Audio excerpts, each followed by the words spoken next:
todos. Vamos a continuar con la clase anterior. Es importante concluir esta parte de proceso o procedimiento legislativo porque es fundamental en todo el semestre. Y habíamos señalado cómo se elaboraban las leyes, todo el proceso, el procedimiento legislativo, cómo arrancaba con la iniciativa, cómo continuaba el trabajo en comisiones, cómo incluso podría establecerse parlamento abierto y cómo podíamos ir avanzando en todo el proceso. Hoy, por eso les comentaba, hoy tendremos la segunda clínica o práctica de procedimiento legislativo, que de nueva cuenta el doctor Garita me auxilia, ya está él conectado, pero déjenme terminar esta parte porque ahora esta semana tenemos la discusión como Cámara Revisora del instrumento más importante del gobierno, del Estado mexicano, que es la miscelánea fiscal, la ley de ingresos, es decir, lo que habremos de disponer para satisfacer todas las necesidades para cumplir el fin social del Estado. Y es una semana, finales de semana, que iniciamos este procedimiento. Si a alguien le interesa también toda la parte económica, también pueden acceder dentro de la práctica a comisiones, ya la discusión que tendremos a partir de ahora.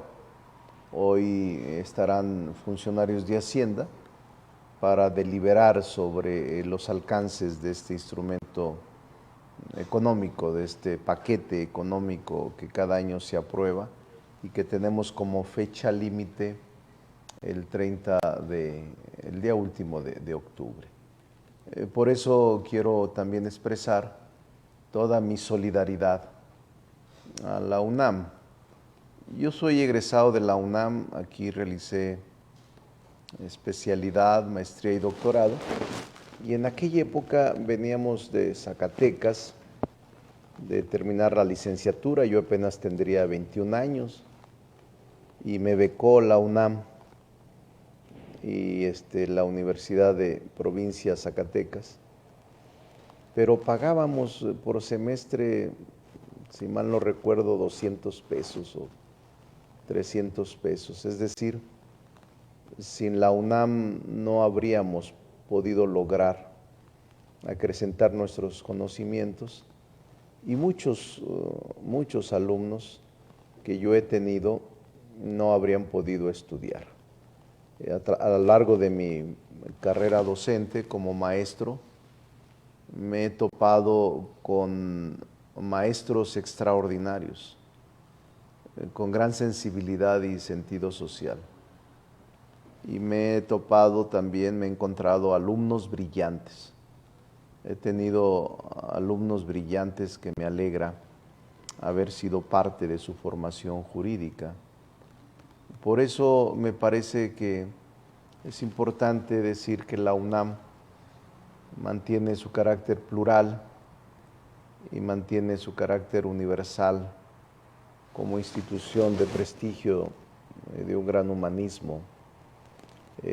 Yo en lo personal, desde hace varios años, no cobro por mis clases, no se me asigna salario porque soy legislador y porque pude haber dejado la clase desde hace varios años y no quise dejar de impartir clases porque creo que es mi deber retribuir a mi institución parte de lo mucho que me dio. en mi formación jurídica y constitucional. Por eso ahora vamos a continuar con este capítulo del libro y también un elemento fundamental que es el procedimiento legislativo. La ocasión pasada nos quedamos y habíamos revisado parte del procedimiento y estábamos en la parte de la discusión de dictámenes. Les ponía un ejemplo de cómo los dictámenes se discuten en el Pleno y se ponen a votación y cómo esto genera la probable aprobación, ya sea de reforma constitucional o de reforma legal. Les ponía un ejemplo, no sé si esté a la mano alguna lámina de cómo se dan los dictámenes a discusión, cómo se vota en favor, en contra o incluso abstención. A ver si la pueden poner. También hay una figura jurídica que se llama, que se le denomina moción suspensiva. La moción suspensiva tiene por objeto que se interrumpa un debate en el Pleno, a efecto de que el asunto se regrese a comisiones, sea revisado con mayor detenimiento, sea más meticulosamente revisado, porque falte algún elemento de consideración o porque se estime no está íntegro o no tiene todos los elementos de discusión para iniciarlo, la misma. Se constriñe a debates en lo general de los dictámenes, a proyectos que se votan y deben ser presentados como mínimo por 5 senadores de la Asamblea. Tienen la formalidad de presentarse por escrito ante la presidencia de la mesa directiva, de manera previa a que inicie el debate del asunto a tratar.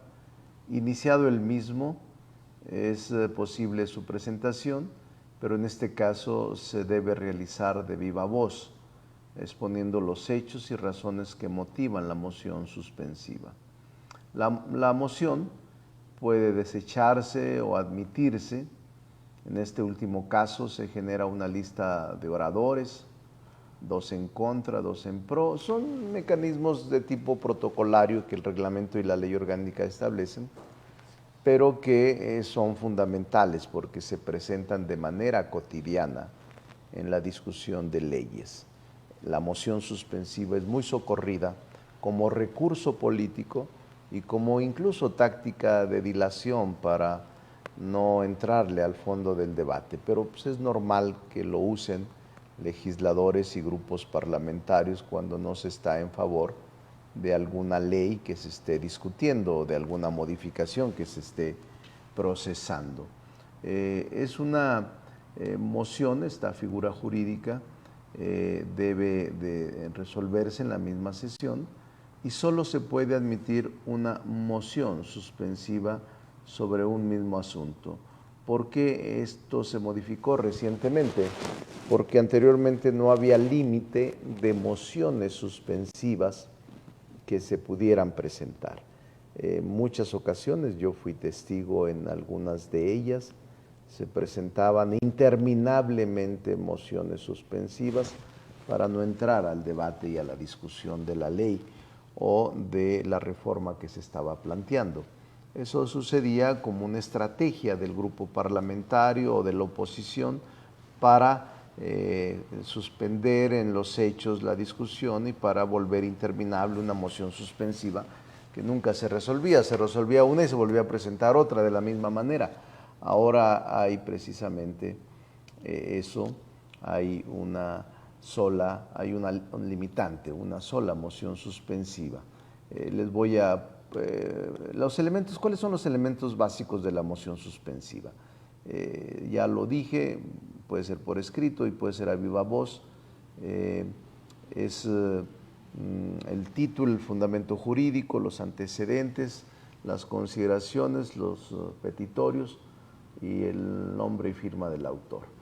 Luego de que un proyecto en la Cámara de Origen sea aprobado por la Cámara Revisora, bajo el mismo procedimiento se discute en su caso y en el caso de aprobarse tendrá efectos de publicación, se envía a la publicación y la promulgación, pero ya lo saben ustedes, la Cámara de Origen indistintamente puede ser usada por los autores de la iniciativa, salvo lo que hemos señalado en el caso de ley de ingresos, presupuesto y todo lo que tenga que ver con impuestos y con empréstitos, tienen su naturaleza de origen, tendrá que ser la Cámara de Diputados. Pero luego de la Cámara de Origen, que una vez apruebe, por ejemplo, en este momento la ley de ingresos, la Cámara de Origen es Cámara de Diputados siempre, siempre, por disposición constitucional. Y la Cámara de Senadores actúa como Cámara Revisora. Nosotros en este momento, ayer recibimos la minuta que contiene las modificaciones y la aprobación de este paquete económico, y como Cámara Revisora tenemos que entrar al análisis profundo de ella para definir si nos allanamos a lo que la Cámara realizó y votó o si ésta puede sufrir modificaciones. En el caso de que sufra modificaciones, tiene que devolverse a la Cámara de Origen bajo este procedimiento. Son para la discusión y el debate y la aprobación, casi son homologados los procedimientos. Todas las figuras jurídicas que existen, que hemos visto, se homologan en las dos cámaras. Cuando se presentan distintos escenarios, como por ejemplo que la Cámara Revisora apruebe el proyecto en sus términos, que eso suele suceder, por lo que continúa el proceso legislativo. Es decir, si la Cámara de Origen nos ha enviado la ley de ingresos y el paquete económico, que es ley de derechos y Código Fiscal de la Federación, entre otros, porque en la miscelánea está IVA, ISR, IEPS y algunos otros impuestos y derechos. Cuando la Cámara de Origen la aprueba y nos la envía, y si nosotros estamos de acuerdo con el contenido y se aprueba por mayoría en sus términos, el paquete sin modificación, entonces ya se turna al Ejecutivo en el caso de la ley de ingresos para su publicación y promulgación. En caso, cuando se trata de reformas constitucionales, se turna a las legislaturas estatales para que se reúna la mitad más uno. En caso de que la iniciativa sea desechada, modificada o adicionada la minuta, en parte por la Cámara Revisora, o toda, o un artículo, o un párrafo, o una palabra, entonces se regresa la minuta a la Cámara de Origen para que se allane o para que subsista su posición frente al dictamen aprobado. Entonces, también en caso de que la minuta sea adicionada o modificada en parte por la Cámara Revisora, la discusión en la Cámara de Origen versará únicamente sobre lo desechado o sobre las reformas o adiciones sin poder alterarse los artículos aprobados. Por ejemplo, ahora en la Cámara de Origen se aprobó en la ley de ingresos la tasa cero para alimentos para animales, para mascotas, o para el caso de toda la parte de menstruación, en caso de mujeres, todos los artículos, toallas sanitarias, todo eso también estarán en tasa cero. Esa es una disposición que es nueva. Nosotros obviamente la ratificaremos. Esos artículos ya no se modificarían, pero hay una disposición nueva que es muy, diría yo, difícil porque digo, no critico a la colegisladora, pero resulta que en el caso de en el caso de los jóvenes, que ha sido una gran discusión,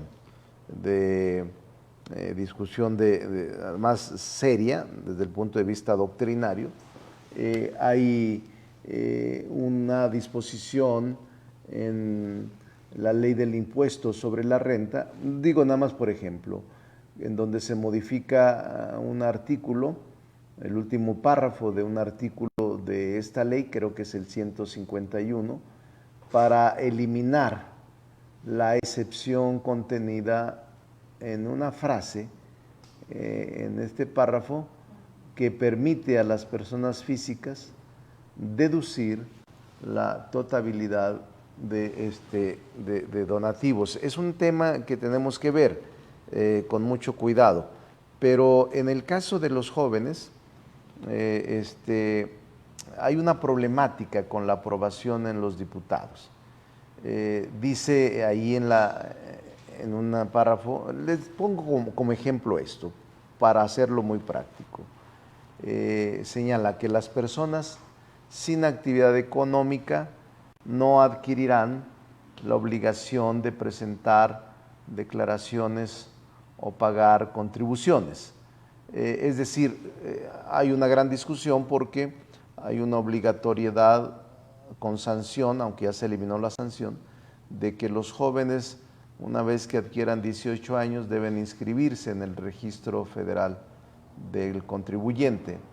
Se agregó para tratar de atenuar, porque se establecía una sanción y una obligación, pero para atenuar se agregó esto, que las personas sin actividad económica no adquirirán la obligación de presentar declaración a pagar, declaraciones o pagar contribuciones.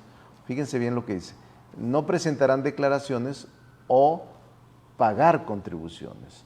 Obviamente es un error, pues las contribuciones que pagan las personas físicas no solamente son las contribuciones, las contribuciones no solamente se refiere al impuesto al valor agregado, ni tampoco solo al impuesto de otro tipo, porque las contribuciones que pagan las personas físicas son amplias, no solo es esto. Por ejemplo, el artículo 2 del Código Fiscal establece que las contribuciones se clasifican en impuestos, en aportaciones de seguridad social, en contribuciones de mejoras y derechos.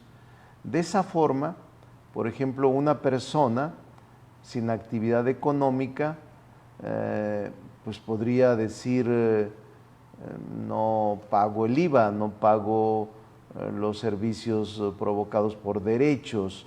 Entonces, en tal sentido, no es correcto afirmar que los mayores de 18 años, sin actividad económica, que se inscriban en el Registro Federal de Contribuyente, no podrán, no pagarán o no harán declaraciones de impuestos y no pagarán contribuciones. ¿Qué es lo que pasa en esto? A veces no critico a la colegisladora, a veces no, la miscelánea son cientos de hojas que no son tan fáciles de leer y que además la parte fiscal requiere de mucha atención y mucho profesionalismo, porque se trata del instrumento más importante del año. Este será aplicado en el 2002, pero este solo artículo, si queda como tal, será en perjuicio del fisco, en perjuicio del Estado, porque si dice que los jóvenes tienen la obligación de registrarse en el RFC, tener su RFC a los 18 años, ellos dicen que para evitar el robo de identidad, está bien, no hay problema, puede ser uno de los propósitos. Ellos, me refiero al gobierno, al Ejecutivo y es atendible. Pero si ellos agregan, por tratar de atenuar la crítica, que no declararán los que tengan 18 años y que no tengan actividad económica, quiere decir que no tienen trabajo, pues, que no tienen ingreso, que no tienen ningún negocio, ellos no declararán impuestos, pero le agregan, ni pagarán contribuciones. Pero las contribuciones no solo son impuestos sobre la renta, las contribuciones las define el Código Fiscal de la Federación. Y el Código Fiscal de la Federación dice que contribuciones no solo son impuestos, sino son aportaciones, por ejemplo, las de seguridad social, o derechos. Esas son contribuciones. Por ejemplo, si un joven de 18 años acude a la Secretaría de Relaciones Exteriores y dice, vengo a sacar mi pasaporte. Y le dice la ventanilla, sí, para tu pasaporte requieres el acta de nacimiento, requieres esto, requieres lo otro y requieres un pago de 2,500 pesos si lo quieres de un año o de 5,000 si lo quieres de 10, no sé cuánto sea ahora, pero bueno, entonces el joven podría decir, no, yo no te voy a pagar nada. ¿Cómo? No, es un derecho que tienes que pagar, no, porque la ley me exime. ¿Dónde dice la ley? Puedes sacar el artículo y dice él, la ley fiscal, la ley de correspondiente dice que yo estoy exento de pagar cualquier contribución y el derecho es una contribución. O voy a pagar el restaurante o gasolina, no, en gas restaurante. El restaurante dice, yo tengo 18 años, no tengo actividad económica, no tengo empleo, pero yo no te puedo pagar el IVA porque yo estoy exento de pagar contribuciones. Es decir, es un problema que debe de resolverse por la Cámara Revisora, esa es nuestra función. Ojalá y lo logremos, hoy hay discusión sobre eso, y así no se trata de generar condiciones. Para mí es la ley de ingresos y la miscelánea fiscal que contiene estas distintas disposiciones fiscales es una buena ley. No contiene nuevos impuestos, no contiene aumento a los mismos, es una ley equilibrada. La ley de ingresos son 7 billones aproximadamente los que se estima se recaudarán y ahora el gobierno ha tenido más eficacia en la recaudación porque no exenta a ninguna persona y está prohibido constitucionalmente condonar impuestos, lo que ocurría en el reciente pasado. Es decir, ahora se tienen mayores elementos para que la progresividad fiscal pueda ser más eficaz. Todavía falta. Yo iría a una reforma fiscal más profunda, pero no hemos logrado avanzar en esa posición. Bueno, esta es un ejemplo de una posibilidad de revisión de la Cámara, en este caso de senadores, que actúa en este tipo de instrumentos como Cámara Revisora. Entonces, hoy habrá una gran discusión sobre eso y me parece que es bueno que entremos a lo mismo. Hay discusión sobre deducibilidad en el caso de fundaciones, porque se acorta, pero el 90 y tantos % de quienes donan no se altera, 94%.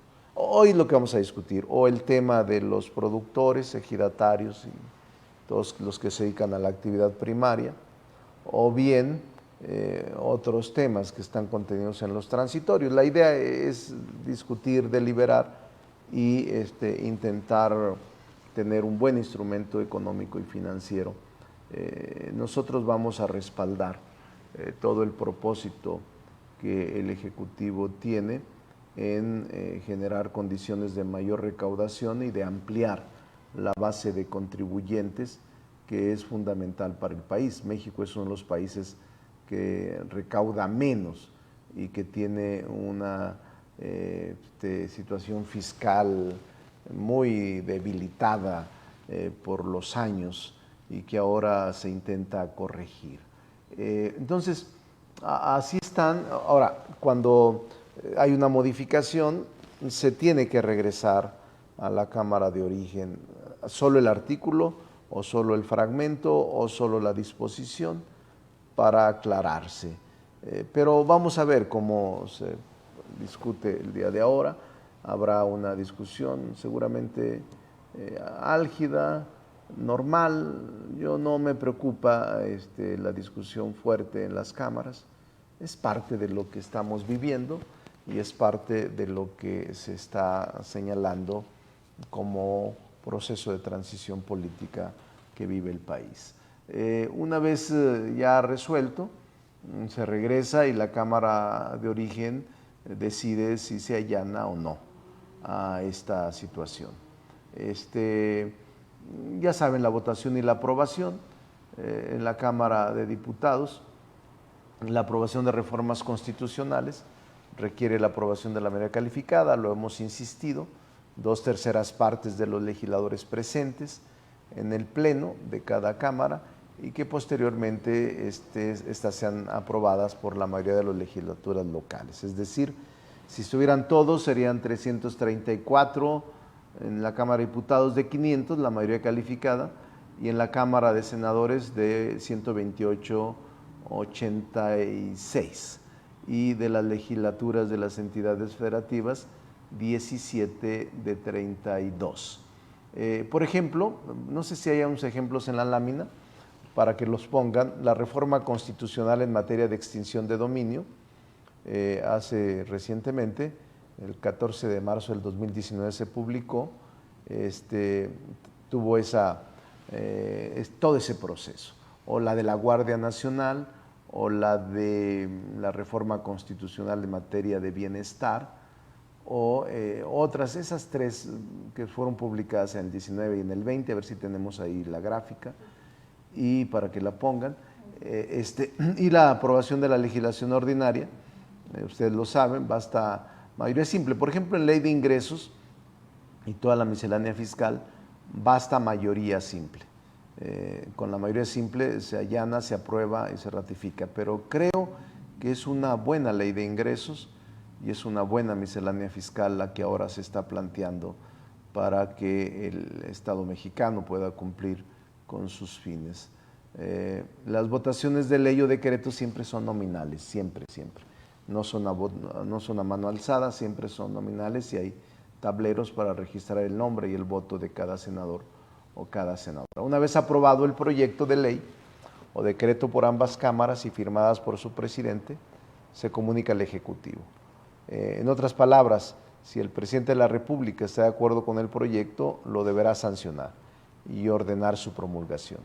La sanción es el acto de aceptación de una iniciativa de ley o decreto por parte del Ejecutivo Federal. La sanción es la parte final de el proceso legislativo o procedimiento legislativo.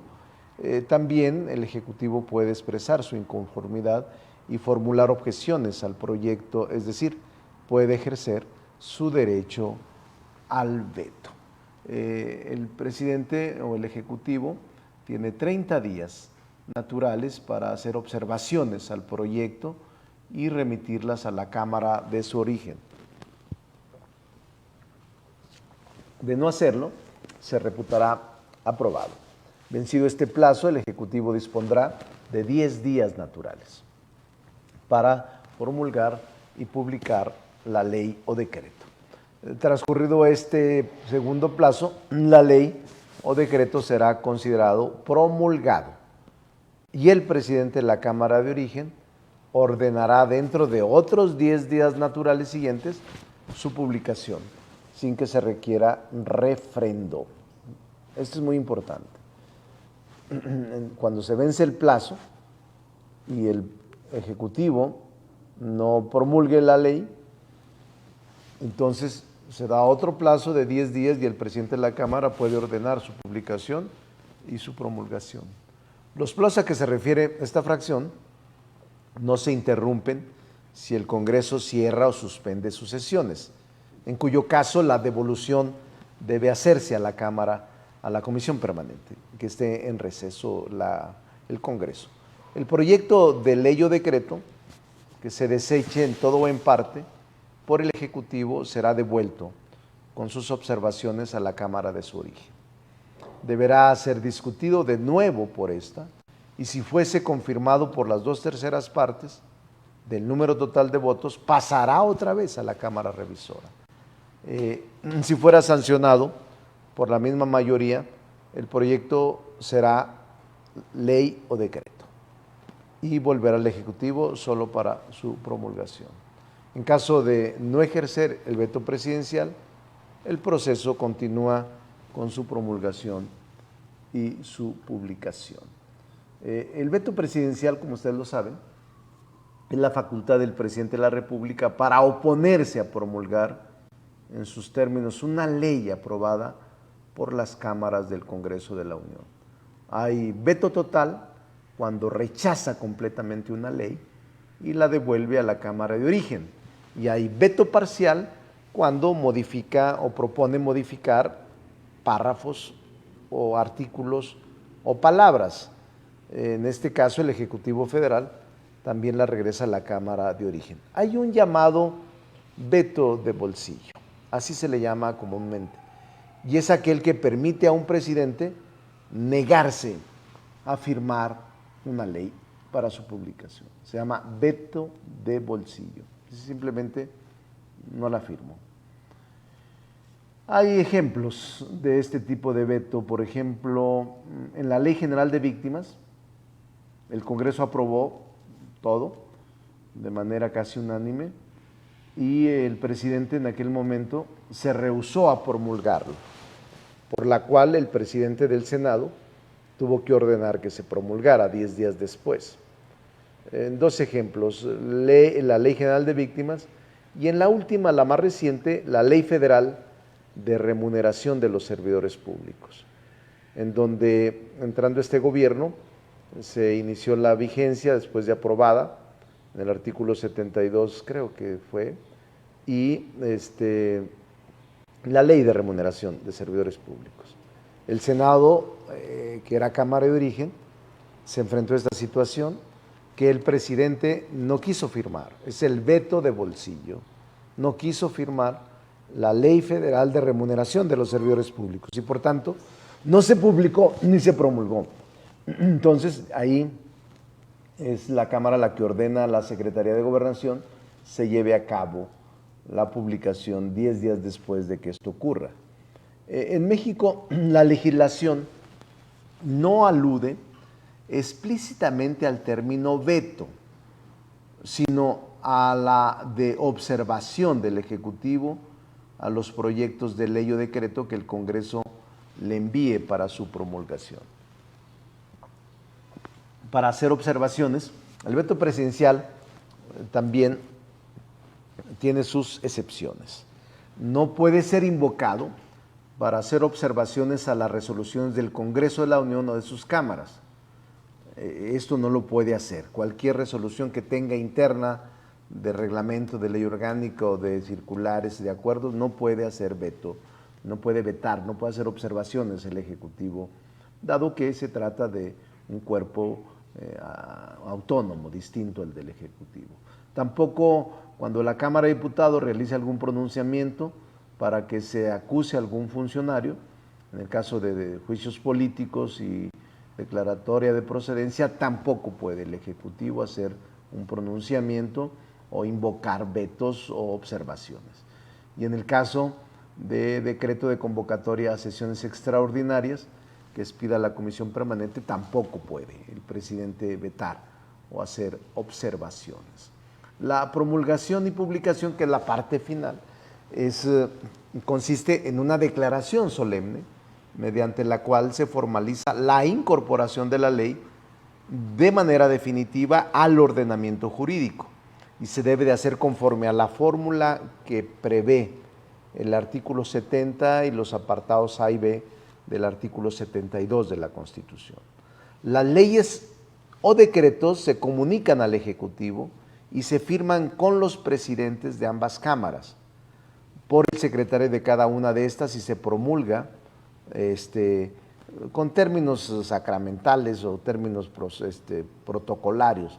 El Congreso de los Estados Unidos mexicanos decreta tal, pone el nombre de la ley, y la sanción y la promulgación no se diferencian espacial y temporalmente, sino que se efectúan en un mismo acto, la sanción y la promulgación. Junto con la sanción y la promulgación, el presidente de la República debe proceder a la publicación de la ley.